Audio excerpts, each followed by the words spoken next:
하나님께서 우리를 사랑하십니다. 늘 우리와 함께하여 주시고 우리를 인도해 주시고 우리를 지켜주시고 우리를 붙잡아 주십니다. 날마다 하나님 앞에 더 가까이 나갈 때 하나님의 놀라운 사랑을 우리가 체험할 수 있습니다. 오늘 말씀은 에스겔 45장에서 48장까지 말씀입니다. 45장에는 거룩한 땅에 대해서 말씀하고 있습니다. 너희는 제비 뽑아 땅을 나누어 기업으로 삼을 때에 이제 그들이 기업으로 하나님께 받은 그 땅을 제비를 뽑아서 12지파가 다 각기 나눴습니다. 그런데 한 구역을 거룩한 땅으로서 삼아서 여호와께 예물로 드리라 했습니다. 그 길이는 25,000척이요 너비는 10,000척이라. 그 구역 안 전부가 거룩하리라. 그 구역은 거룩한 땅으로 하나님께 예물로 드립니다.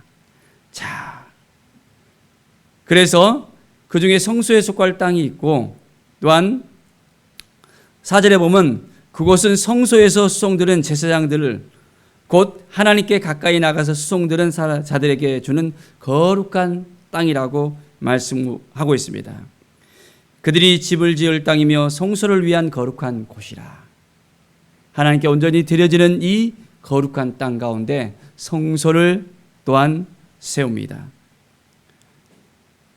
6절에 보면 구별한 거룩한 구역 옆에 너비는 5,000척 길이는 25,000척 측량하여라고 하면서 또한 그 거룩한 땅, 거룩한 구역들, 성읍에 대해서 말씀하고 있습니다. 8절에 보면 이 땅을 왕에게 돌려 이스라엘 가운데 기업으로 삼게 하면 나의 왕들이 다시는 내 백성을 압제하지 아니하리라. 그 나머지 땅은 이스라엘 족속에게 그 지파대로 줄지니라 하면서 그 땅들에 대해서 이제 제비를 뽑고 거룩한 땅을 구분하는 것을 볼 수 있습니다. 또한 하나님께서는 통치자들에 대한 부분에 대해서 구체적으로 이야기합니다. 9절에 보면 너희는 포악과 겁탈을 제거하여 버리고 정의와 공의를 행하여 내 백성에게 속여 빼앗는 것을 그치라라고 이야기하고 있습니다. 그래서 공정한 절과 공정한 예바, 공정한 밭을 쓰라고 말씀하고 있습니다. 통치자들은 온전히 공정한 그런 부분을 가지고 백성을 다스려야 한다는 분명한 이야기를 하고 있습니다. 17절에는 군주의 본분은 또한 번제와 소제, 전제를 명절과 초하루와 안식일과 이스라엘 족속의 모든 정한 명절에 갖추는 것이라고 말씀하고 있습니다. 바로 하나님 앞에 온전한 제사를 드리는 것입니다. 이 제사는 어떤 제사입니까? 이스라엘 족속을 속죄하기 위하여 이 속죄제와 소제와 번제와 감사제물을 갖춘 것이라고 분명하게 말씀하고 있습니다. 군주도 동일하게 하나님 앞에 온전히 나가야 되는 것입니다. 이제 속죄제와 또한 번제와 감사제로서 하나님께 앞에 온전히 나아갈 때 이제는 하나님께서 그 모든 영혼들을 변화시키고 온전하게 회복시키는 것을 우리는 볼 수 있습니다. 하나님의 놀라운 사랑과 은혜를 우리가 가슴에 품고 날마다 주님 앞에 더욱더 가까이 나아가는 하나님의 거룩한 사람들이 되어지기를 간절히 축원드립니다. 늘 하나님 보시기에 합당한 삶, 하나님의 은혜 앞에 나아가는 삶, 하나님의 뜻 앞에 온전히 서는 삶이 되어지기를 축원드립니다. 46장에 보면 18절에 군주는 백성의 기업을 빼앗아 그 산업에서 쫓아다니지 못할지니 군주가 자기 아들에게 기업으로 줄 것은 자기 산업으로만 할 것임이라. 백성이 각각 그 산업을 떠나 흩어지지 않게 할 것이라고 말씀하고 있습니다. 사랑하는 여러분, 매일매일 삶 속에서 하나님의 은혜가 임하기 원합니다. 하나님의 사랑이 임하기 원합니다. 하나님이 도와주시는 놀라운 그 마음, 그것을 가지고서 우리가 하나님 앞에 더욱더 가까이 더 나갈 수 있어야 되겠습니다. 47장에 보면 이제 성전에서 나오는 물에 대해서 이야기하고 있습니다. 자, 3절에 보면 그것을 측량해 봤습니다. 먼저는 내게 그 물을 건너게 하시니 물이 발목에 이렇게 딱 올랐습니다. 그 다음에는 또한 측량을 해보니까 또 물을 건너게 했는데 무릎에 딱 오르게 했습니다. 그 다음에는 그 물이 허리에 올랐습니다. 또한 그 다음에 측량해 보니까 건너지 못할 강이 되었습니다. 엄청나게 물이 차오르는 것을 볼 수 있습니다. 그 물이 가득하여 헤엄칠 만한 물이 되었고 사람이 능히 건너지 못할 강이 되었던 것을 볼 수 있습니다. 자, 그래서 이제 나를 인도하여 강가로 돌아가게 하고 내가 돌아가니 강 좌우편에 나무가 심이 많게 되어지는, 또한 이 물이 동쪽으로 향하여 흘러서 아바라로 내려가서 바다에 흐르게 되어지는데요. 이제 이 바다의 물이 되살아나는 것을 또한 보게 됩니다.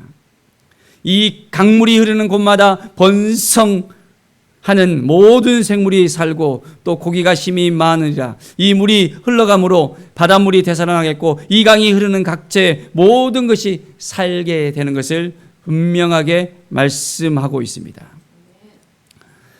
자, 하나님께서 함께하여 주셔야 되겠습니다. 하나님께서 인도해 주셔야만 되겠습니다. 넘쳐 흐르는 이 강물을 우리는 봐야 되겠습니다. 생명이 살아 숨쉽니다.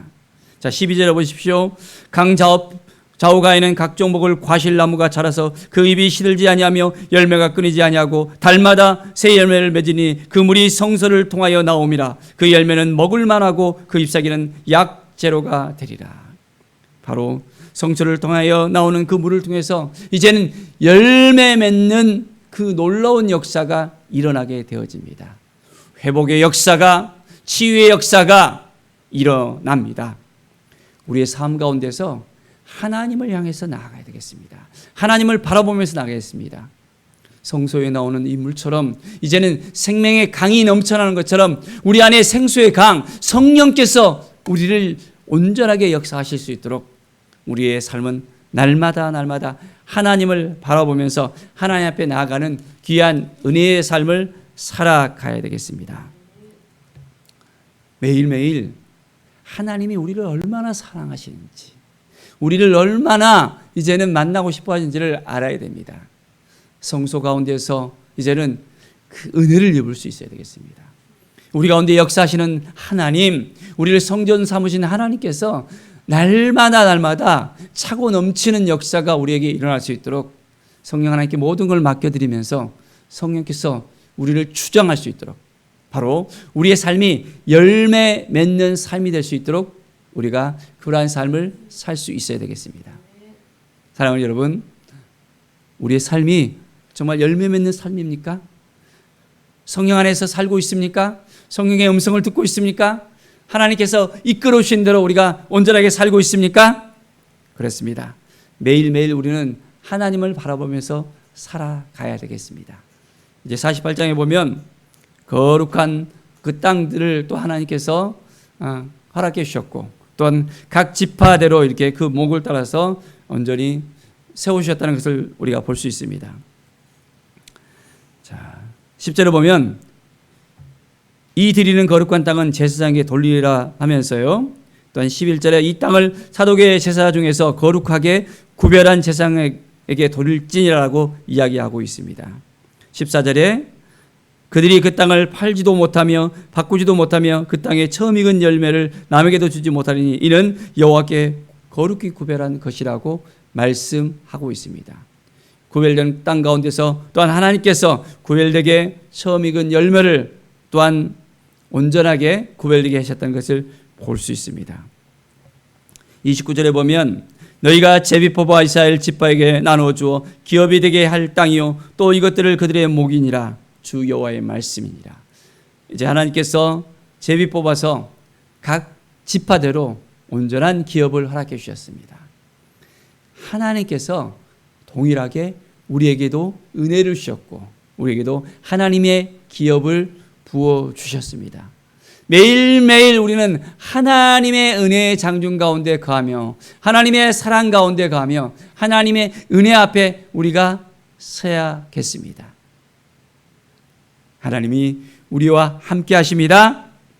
자, 35절을 보면 그 사방의 합계는 18,000척이요 그날 후로는 그 성읍의 이름을 여호와 삼마라 하더라. 하나님께서 그 성읍을 또한 이름을 지었는데 여호와 삼마. 어떤 의미가 있습니까? 여호와께서 거기에 계시다라는 의미입니다. 하나님께서 거기에 계시대요. 하나님께서 우리와 함께 계시대요.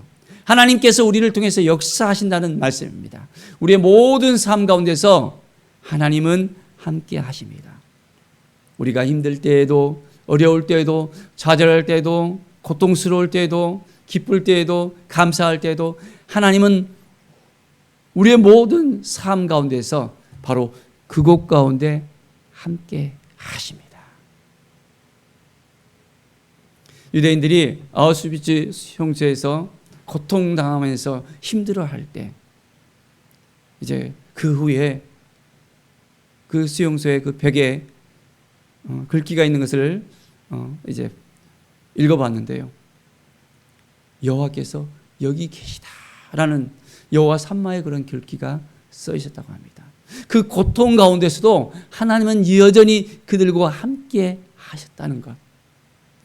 하나님은 우리의 아픔 가운데서도, 우리의 힘든 가운데서도, 우리의 연약한 가운데서도 하나님은 함께 하시는 분이십니다. 그 하나님께서 우리를 도와주시고 이끌어 주시고 셈을 쉬고 능력을 쉬고 우리의 모든 삶 가운데서 이끌어 주실 것을 우리는 믿음의 눈으로 바라볼 수 있어야 됩니다. 오늘도 우리 하나님께서는 우리를 새롭게 해주십니다. 우리와 함께 해주십니다. 우리를 인도해 주십니다. 역사해 주십니다. 하나님의 능력이 우리 가운데 임하기를 원합니다. 하나님의 사랑이 우리 가운데 임하기를 원합니다. 하나님께서 우리와 함께 하십니다. 매일매일 우리는 여호와 삼마 하나님을 부르면서 하나님과 동행하는 삶을 사십시다. 하나님께서 우리 한 사람 한 사람 너무너무 사랑하시고 우리를 성전 삼아 주시고 우리와 함께 하시고 우리를 인도하십니다. 놀라운 하나님의 은혜가, 하나님의 사랑이 우리 가운데 넘쳐 흐르기를 매일매일 모든 걸 하나님께 맡겨드리고 하나님의 역사하심이 넘쳐나는 삶, 열매 맺는 삶, 회복된 삶이 되어지기를 간절히 축원드립니다. 기도하겠습니다. 하나님 감사합니다. 늘 하나님을 의지하고 하나님을 바라보고 하나님께 나아가는 우리의 삶이 되게 하여 주시옵소서. 주님의 뜻이 무엇인지를 깨닫고 주님 앞에 온전히 영광 드리는 우리의 삶이 되게 하여 주시옵소서. 말씀 앞에 서게 하시며 주님의 뜻 앞에 설 수 있도록 인도하여 주시옵소서. 성령의 기름 부음이 우리 가운데 날마다 넘쳐 흐르게 하여 주시고 여호와 삼마 하나님께서 우리와 함께 하시는 것을 고백하며 하나님과 동행하는 우리의 삶이 되게 하여 주시옵소서. 날마다 열매 맺는 삶을 기대합니다. 하나님 도와주시고 인도하여 주시옵소서. 감사드리며 예수 그리스도의 이름으로 기도드립니다. 아멘.